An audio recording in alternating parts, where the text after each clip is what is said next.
Midland Savings Bank was a landmark of downtown for nearly 50 years. And it won't go easily. 150-foot tower in the heart of Midland, Texas.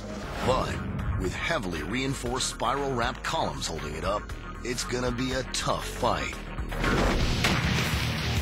Just like in Paul and Braden's lab, the blasters in Midland have pre-cut the columns to weaken them before blasting. Contractor A&R Demolition are binding that exterior wall to the inner core using powerful steel cables. The reason why we're cabling the outer wall to this inner line of columns is whenever the floor drops, it will pull that back wall inward to keep it from falling backwards. It's just an inch. Moments away. All right, we're ready to get started. I know everybody's excited to be here.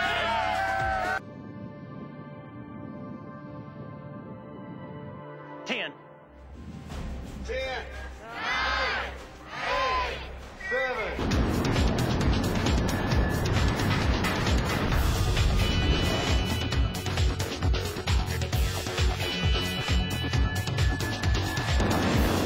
The 150-foot Midland Savings Bank drops. And unlike in coral gables, the core comes with it locked.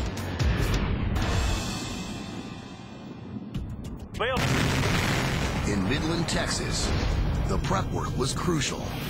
Cutting the spiral-wrapped columns, knocking out the elevator shafts, cabling the walls. But it was the perfectly timed explosive delay pattern that got the building to fall with precision.